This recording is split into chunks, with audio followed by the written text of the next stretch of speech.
Kasi hindi ho pa biro-biro to kasi kanina pa ako nakikinig. Kasi si Jed, si Ma'am Jed, nakulong siya na walang warrant of arrest. Parang kidnapping po ang ginawa niyo eh. Parang ganyan nakikita ko kung walang warrant of arrest kung hindi niyo binalik si Ma'am Jed. I believe, Mr. Chair, hindi naman siya nakulong for... Hindi ko alam, Mr. Chair. I don't have the knowledge eh. Kaya hindi kita masagot, Mr. Chair eh. Hindi ko alam kung ilang araw ba siyang nakulong doon, Mr. Chair. Mr. Chairman, can I,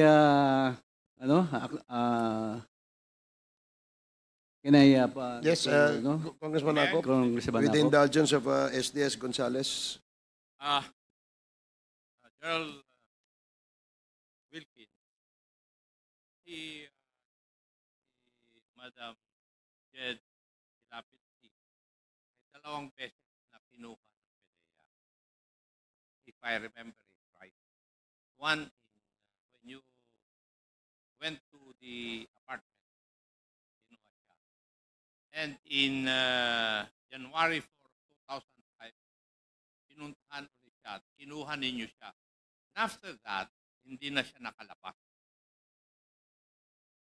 Yun ang katotohanan. And it is on record ng PDEA blatter na binabasa ko. And I do not know the reason why. You do not know. Parehas tayo nanggaling sa police, di ba? You are more ranking than Colonel Asherto. Tama? Pareho lang kami nun, Mr. Chair. Pero yung issue ay drugs. Tama? Yes, Mr. Chair. And pursuant to the law, lahat ng operation ng police tungkol sa illegal drugs, it should be coordinated with PDEA. Pursuant to the law. Tama? Yes, Mr. Chair. So in other words, sa joint operation na binabanggit mo, ikaw ang overall ground commander. Yes, Mr. Chair. And you are the one responsible for what your men will do and will not do. Tama? Yes, Mr. Under Chair. the principle of command responsibility. Bakit Yes. dinideny mo ngayon na hindi mo alam? You should accept responsibility for all the things that your people did outside the bounds of law. Di ba? Turo sa atin yan eh. And now, here, naririnig ko yung sagot mo kay SDS. You do not know anything about it. Inihuhulog mo na yung mga tao mo. And that is not supposed to be the case for a commander. Di ba? Kaya sagutin mo si Juan, si SDS ng tama. You are the overall commander of the joint operation. Kung ano man ang mali doon, sagot mo dapat. Kasi ikaw ang commander eh. Yes, Mr. Chair. Yes, answer the questions of the SDS properly. Kasi nagtataka ako.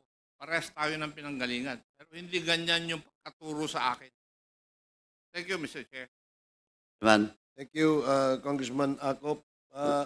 With the indulgence again of Congressman Okay, I will give the floor to Chairman Okay, Taraps. Congressman Paduano, you are recognized. Chairman, anyway, naunahan lang ako ni Chairman Akop.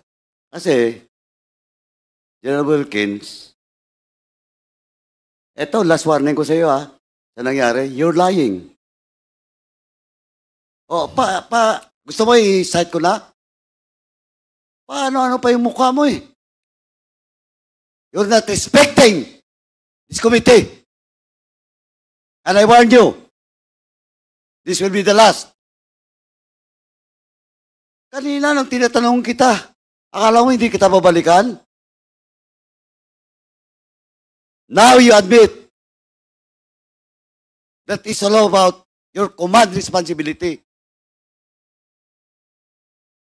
Well, in fact, magtuturuan na, Asherto, dinideny mo.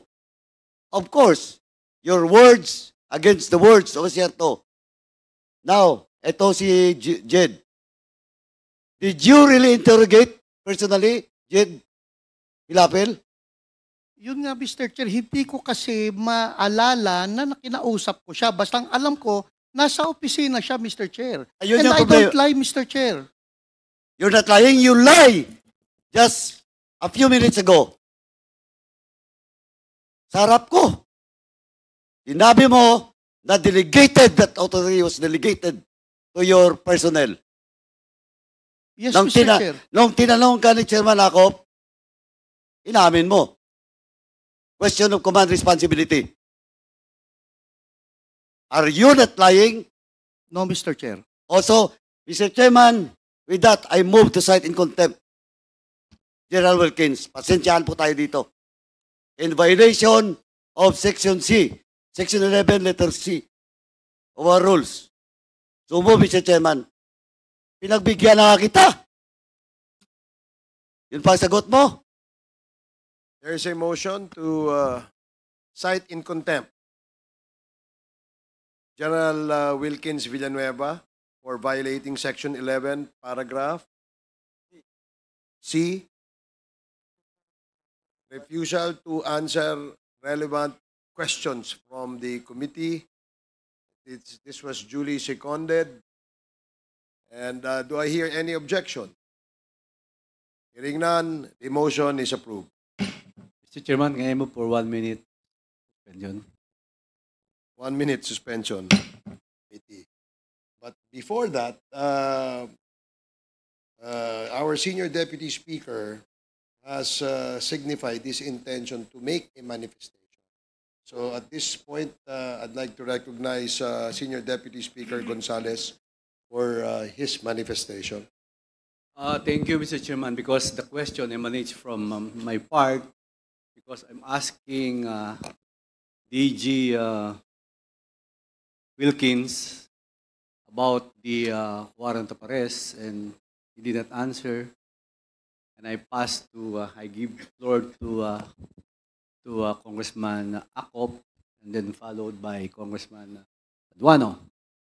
Well, that's why I asked for a 1 minute suspension, if they will serve the contempt now, or maybe because in the spirit of Christmas, it's holiday, you're here. And I give the floor to General Acop, Congressman Acop.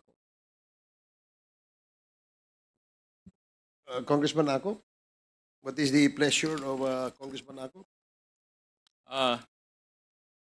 May I make some minor amendment to the motion? Please continue.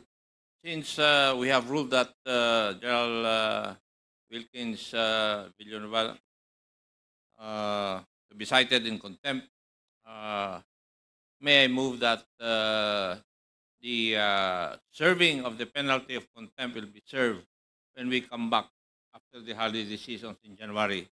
So move, Mr. Chair. There is a motion as stated. Are there any second? Chairman, Mr. Chairman, before we rule, because it is seconded, may we ask some members? Nobody seconded. Is there a second? So the motion of Congressman Acop is to implement the contempt order of General Villanueva after the holidays. Is this the amendment to the motion? No, I would like to second the motion. You know, I believe in the spirit of Christmas, and I'm not even a Christian. So, in the spirit of your forgiveness, the season of forgiveness, I would go with the motion of General Ako. Thank And you, I second the Congressman motion. Adjong. There was a second. Any objection? Hearing none,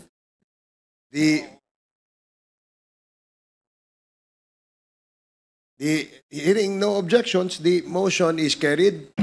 The serving of the detention of General Wilkins Villanueva as a result of the contempt ordered by this committee will be implemented when we resume the Quadcom hearing in January of 2025. So now to continue. Mr. Chairman, just for clarification, I will not object to the amendments to the motion by this representation. But when you say resumption of the Quadcom, the hearing, or the resumption of